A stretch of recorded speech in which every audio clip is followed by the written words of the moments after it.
Hi, Dr. Straker. Thank you so much for joining us today. And thanks for having me, Kerenda. That's great. We have with us today Daisy, our beautiful Cocker Spaniel.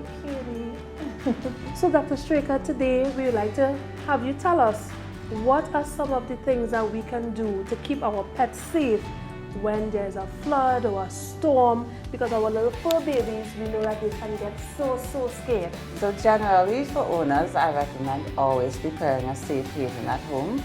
And I don't recommend doing it only when there's adverse weather. You should always have this space ready for your pet. And what a safe haven is a space where nothing bad happens to your pet. So like maybe an area where you have their bedding and their toys and anything that they really enjoy.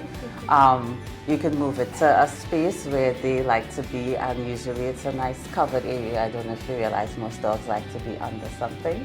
Yeah, so creating a nice safe space like that for your pet is excellent, and they will always use it in adverse weather situations. Okay.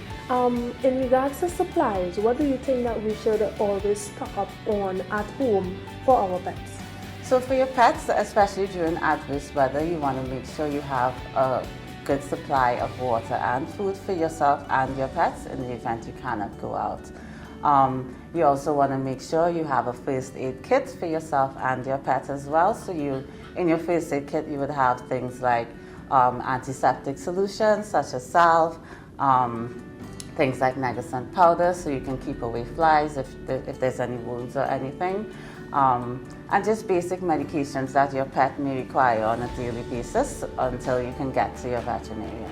Okay, that's great.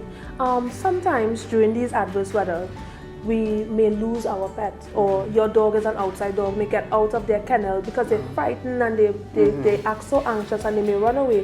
What would you recommend for us to do so that our pets can be easily identified? Okay, in terms of identification, I always recommend pet owners, they have their pets with a collar on them, and the collar should either have their name tag, or you can also microchip your pet as well. So in the event the collar comes off, you can also identify them at a shelter perhaps with microchipping, or any vet clinic that would have a scanner. Okay, that's excellent. In regards to your dog and helping keep your dog calm during a storm, what do you recommend?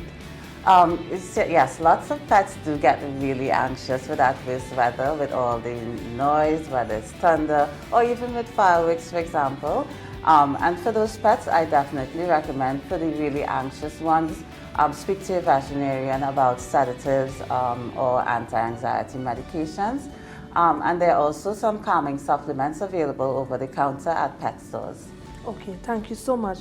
Well, Dr. Straker, those are all the questions that we have for you today. Thank you so much for joining us. Tell Dr. Straker, thank you, Daisy. Bye, Daisy, and thank you.